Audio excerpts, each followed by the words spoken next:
Deque, double-ended queue. A deque is a special type of data structure, a special type of queue where elements can be added or removed from both ends. That is, if this is your deque and let us say this is your front and this is your rear. In this case, you are allowed to do insertion and deletion at both the ends, that is front as well as rear.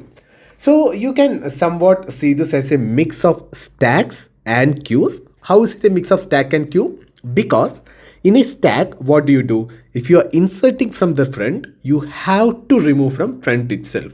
Similarly, in a queue, if you are, let us say, inserting from rear, you have to remove from front. So in stack, whichever be the side you are doing insertion, you have to do deletion from the same side. And in case of queue, whichever be the side you are doing insertion, you have to do deletion from the other side. So coming to deque, it is a combination of both these properties. That is, whatever stack is doing, you can remove from same side, and whatever queue is doing, you can remove from the opposite side. Both these can be done in a deque. So do not confuse this with DQ. So DE QUEUE. This is DQ operation. This is a DQ operation in a queue. What is that? This is removing one element from a queue. That is called DQ. What we are discussing here, this is deque. DEQUE. So deque is a separate data structure in itself. DQ is an operation in queue data structure. Okay. So do not confuse between these two. So let us continue with deque.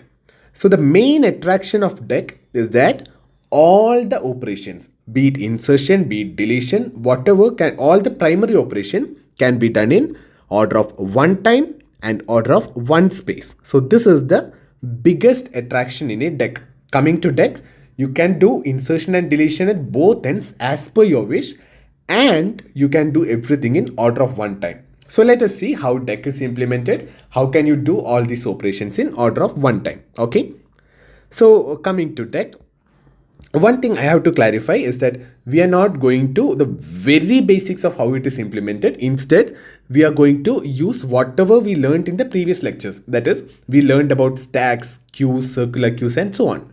So whatever we learned there, we are going to use here. And using that, we are going to explain how each operation is done in deque. So the first thing, we have array as well as linked list implementation of deque. So we will first consider array implementation and then we'll go to linked list. So in array implementation, we'll be using circular arrays. In our circular queue lecture, we saw that we were using a circular array. What is the specialty of circular array? In a circular array, the last element, this is linked to the first element. This is the specialty of a circular array. So we are going to use circular queues in order to implement deque. So let us see what are the operations. First operation is insert. Second is delete. Then let us say you want to access element. Also you may want to see whether the deque is empty or if the deque is full. So all these operations you have to do in order of one time. This is the challenge. So let us start with insert operation. If you want to insert, let us say I'm somewhere in the middle of some operations and my front is here and my rear is here. Okay, or maybe rear is here. And let us say the elements are 51, 42, maybe 30, and let us say 70. These are the elements that are already there. So my front is this, my rear is this. So I can either insert at front or at rear. We told in deque you can insert at both ends. So how do you insert at front? If you want to insert at front, you want to move front one step towards left and then you can add the element there. So if you want to insert, you have to do front -1. Is it good enough? No, because this is a circular queue and you want to maintain the cyclic property. All the operations should have mode of size. So it should be f-1 mode size. So what is the size here? Let us say 0, 1, 2, 3, 4, 5 and 6. These are the indices. So there are total of 7 elements. So size is 7. Instead of size, you can substitute 7 for this particular case. Okay. So if you want to do f-1, you should do f-1. That is front pointers decreased and you should do mode s. Why should you mode size? Because let us say your front is already here at 0. So if you do 0 minus 1, it will be minus 1 mod 7. What is minus 1 mod 7? Minus 1 mod 7 is 6, which is this position. So after this position, if you do again minus 1, you will reach to the last position. This is the cyclic property.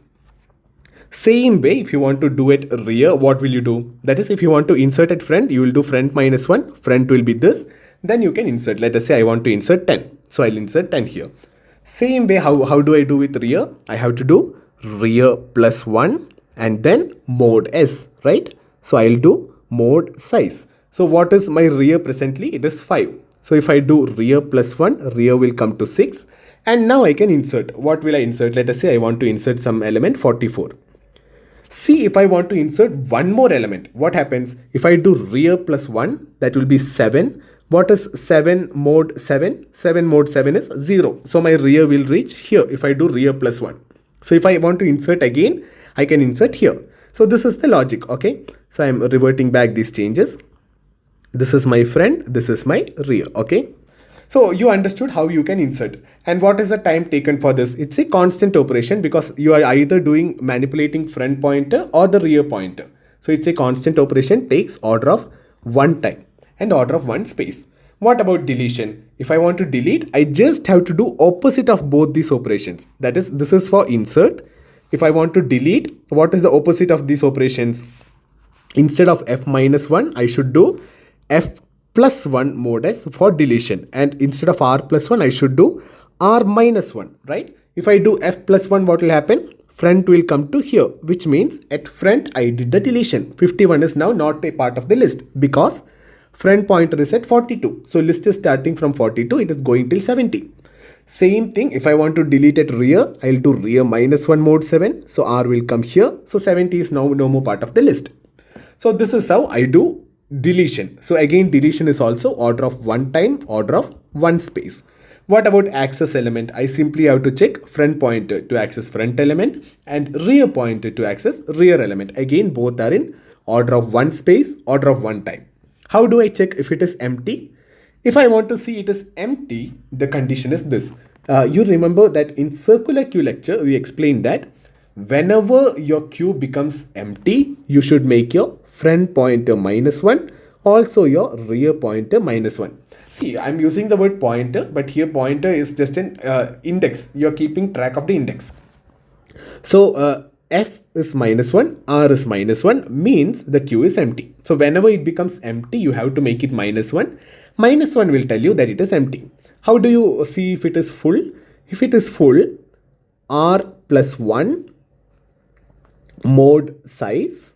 If you do this, this value will be same as front. So how will it happen? Let us say I did some additional operations in this. Let us say this is my front, this is my rear. I inserted one element, then rear will be this. Let us say I inserted 66. Again, I inserted something, then rear will be this. And my, let us say inserted element is 8. Again, I inserted something. So let us say 12. What is the situation now? Presently, it is full. The queue is completely full. I can't add any more elements. If I do r plus 1 mod s, what will be r plus 1? R plus 1 will be 2. What is the value of f? That will also be 2. So if r plus 1 mod size, if that becomes equal to the front pointer value, that means the queue is full. So this operation is also order of 1 operation. So this is how I identify if the queue is full. So in case of array implementation, we saw that insertion, deletion, access element, is empty, is full, all these operations are done in order of 1 time. So let us go to linked list implementation. So in case of linked list implementation, this is linked list implementation. So first thing I have to tell you, we are going to use a doubly linked list and not a normal linked list. This is the first thing. In case of Deque data structure, for implementation, we'll use a doubly linked list. So this is my linked list, and let us say it will have 2 pointers, up and down. So next and previous. And let us say I have a front pointer to the first node and a rear pointer towards the last node. So let us say my values are 8, 5 and 4. These are the values inside the nodes. How do I do insertion here? If I want to insert at front, I'll add a new node here. I'll make it point to the existing front. I'll make a back pointer from front to the new node. Then I'll make front point to the newly made node. This is how I'll add a new node, that is insertion at front. See, I'm going quickly because we already discussed this very deeply in double linked list lectures. So if you want to see details, go to the lecture of doubly linked list, see exactly what is done, then you come back to here, okay? And if you want to add it rear, what will you do? You add a new element, make the next pointer point to the new element, make the previous pointer of new element point to the previous whatever was the rear, then you will make the rear pointer point to the new element. This is how you add at the rear. Same way, if you want to delete, how will you delete? From the front, if you want to delete, you check the front element, just make front point to next element. So this is how you delete, because now this is no more accessible. So I can't say accessible, you can access it by going here, but that is not required. So this element is now out, you can remove this. What about deleting from the rear? If I want to delete from the rear, I'll first go to the rear, then I'll go to the previous node. Once I reach here, I'll make my rear pointer point to the previous node. This is how I delete an element from the rear. So this is about deleting at front, deleting at rear. How do I check the size, or how do I check if it is empty? If it is empty, both my front and rear pointer, both of them will be null. If they are null, that means the deck is empty. There is nothing in the deck. The whole data structure does not have any element. How will I check if it is full? See, in case of linked list implementation, you don't have to check if it is full, because this is a dynamic implementation. In linked list, whenever you want a new linked list, new node, you can create a new node and add it to the existing structure. So there is no point in checking whether it is full. If it is really complete memory is full, you won't even be able to create a node. So if you're able to create a node, you're well and good. So again, what did we understand? In linked list implementation also, insertion, deletion, and all the primary operations all were done in order of one time and order of one space. So this is the speciality of Deque data structure. So when do you use array implementation? You use array implementation when you already know the maximum possible size of the Deque. And see, the implementation is simple in case of array, but if you have to resize, there will be an overhead. So if you are fearing that you may have to resize, you don't know the exact size, you may have to change size on the go, then you go for linked list implementation. That is doubly linked list implementation of Deque. So this is about Deque. What is the speciality of Deque? All the operations are done in order of one time.